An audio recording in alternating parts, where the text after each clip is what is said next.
Sonic 2 was lit.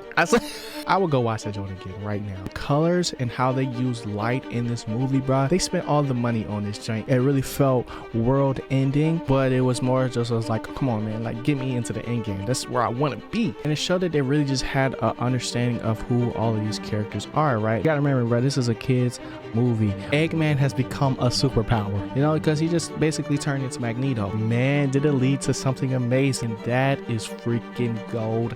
Sonic, bro, like they actually did it. I was in my seat like, oh my gosh, like I can't believe this actually happened. Like they actually did it and it looked fire, bro.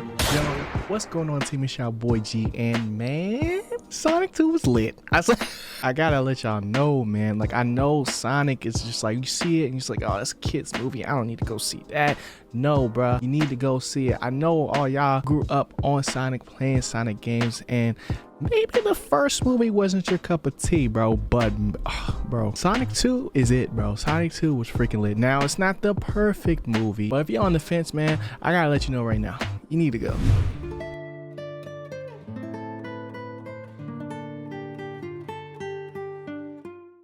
Man, first things first, I gotta talk about the visuals, man. So initially going into this, I wasn't as nervous as I was going into the first one, bro, because obviously they fixed Sonic and they made Sonic look right, but there's a lot of characters in the Sonic universe, and seeing those characters animated was one of the biggest keys for me. And after seeing the trailer, obviously, you know, they got it right, you know what I'm saying? But it's not just like the character design as far as like how they interact with just the world in general. It's more so the colors, bro. Like the colors and how they use light in this movie, bro, is so freaking dope because it's very subtle, and at the same time it's just like kind of like in your face, right? And it's just like, bro, they spent all the money on this joint. Get it, hey, let's go. And I'm super happy that they did, bro, because I would go watch that joint again right now just because it was that freaking beautiful.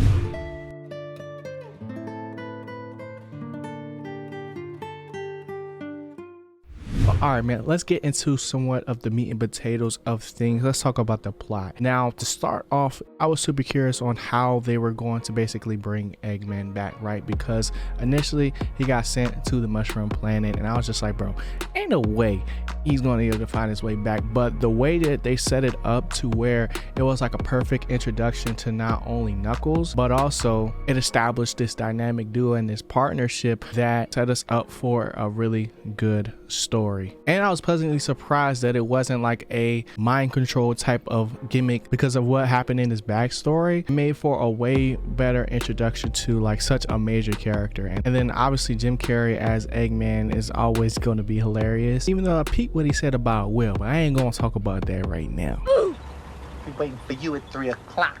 One of my biggest critiques of the first film was just like how the stakes really didn't feel that high, right? And with this film, that was not the case, bro. The stakes were super high. It really felt world ending, and I'll get a little bit more into that when I talk about the end game. This first initial encounter of Sonic was a really good reminder of just like what he is capable of. We could talk about him destroying a whole city block in a later point, but I think it offered a good opportunity to like get to know Sonic as a character and his values as far as like who he is if you're not really that familiar. But after that, we get to see the whole family dynamic, which I'm not that big of a fan of as far as like Sonic, but it's a kids movie, bro. We got to keep that in mind. We got to establish these good family values, but that doesn't take too much away from the actual film, so I'm super happy about that. But to fast forward a little bit, basically really played into the whole Sonic is a kid dynamic in this thing, which I'm not really mad about. I think that's cool. But to keep it short and simple, the parents are going on a trip, and this is gonna be the first time Sonic gets to stay home alone with no supervision. So for Sonic, this is a big deal. Oh my God! Okay, it's happening. Everybody stay calm. What's the procedure, everyone? What's the procedure? Stay calm! But the main reason why I like this was because it set a good stage for not only Eggman to really make his return, also a good first battleground for Sonic and Knuckles to interact. And this is also when Sonic and Tails first meet. Now, as far as like the portrayals of these characters, that being Tails and Knuckles, I think Tails was freaking perfect because he was like perfectly annoying, right? The #1 Sonic fan, and it was just like I forgot how much I didn't didn't like Tails like growing up playing the games, but as far as like a character in the movie, like this was pretty much perfect. And I think they got the original voice actor to portray Tails, but Idris Elba as Knuckles was phenomenal. Like he hit that joint out the park.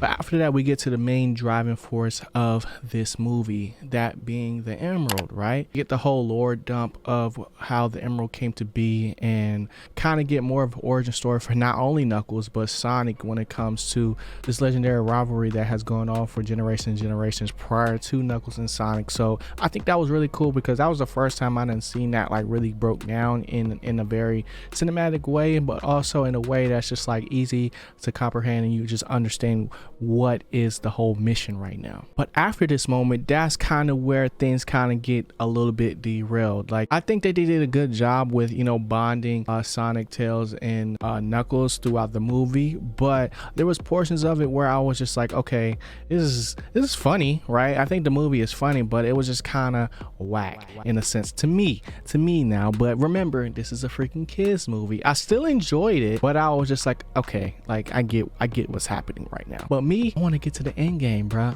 But before we do that, bro, I need to talk about how funny this freaking movie was. Initially in the first movie, and I know I keep comparing it to the first movie, but that's just what you gotta do, bro.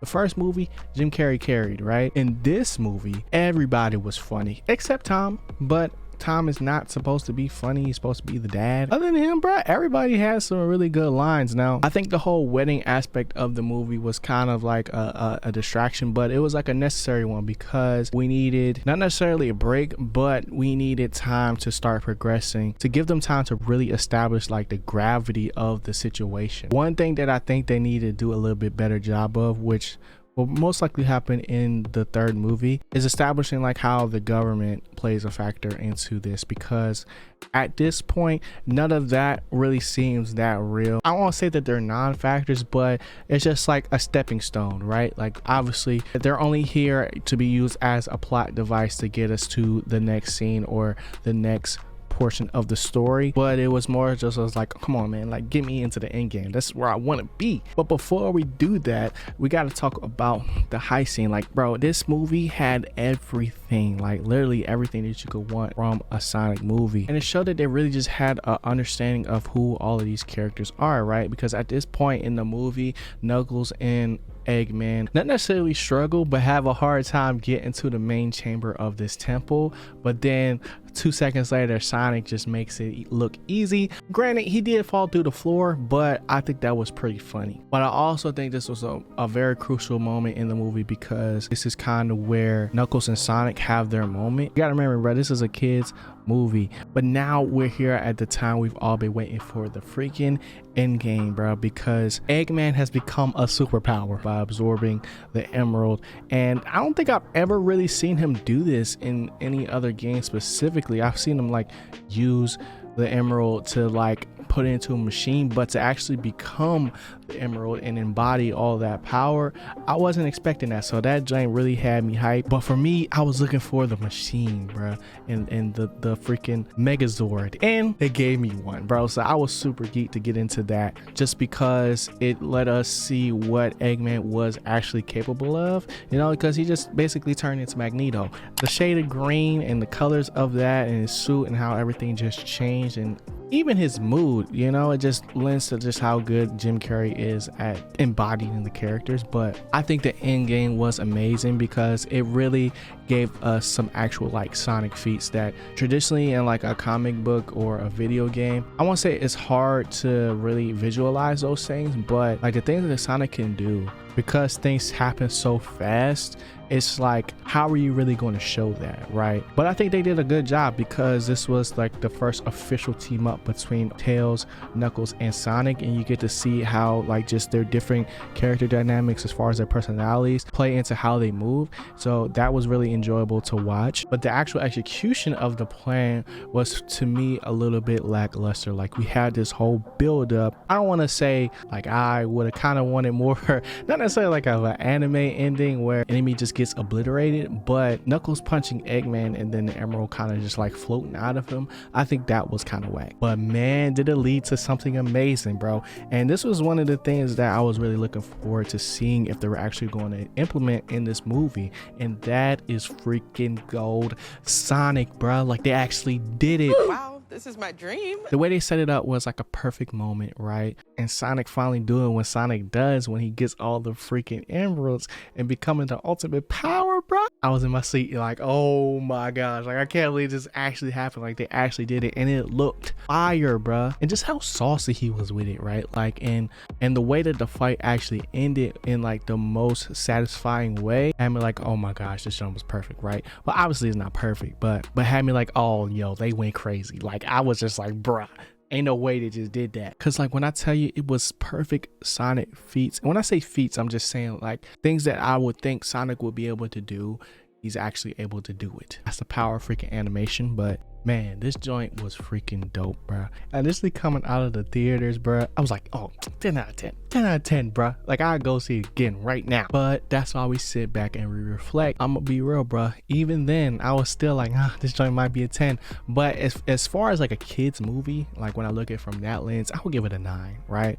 But for the official G-File score, I'm gonna give it an 8 because of all of the nuanced things that I think that they could have done better. Yes, the movie was dope and it was great, but I still think there's room for improvement as far as just like setting up the Sonic universe, right? Because the whole family dynamic, bruh, it's just not doing it for me. But because of that and you know all the stuff I was saying before, I definitely think that Sonic deserves an 8, bro. I definitely think everybody should go check it out because anybody can watch it. It's a family friendly movie, but it's also entertaining to see just as a Sonic fan, bro. But overall, man, freaking dope watch. But you know, now that we got the rating out the way, bro, we gotta talk about these end credits, man.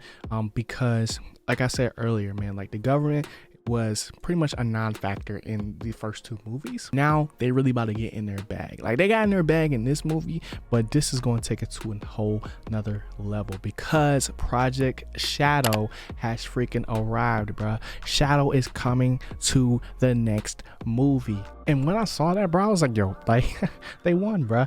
Like this, there's a whole world for them to freaking explore and take part in, and we're just scratching the freaking surface, bro. So I'm super excited to see, you know, how they go about that in the next film. But other than that, man, that's all I really got. Let me know in the comment section what you guys thought of the movie. Yeah, I'm gonna holler at y'all in the next review, man. Y'all be easy, yo, the vibes. Always keep growing, so going, speed boy G. I'm gone. Peace.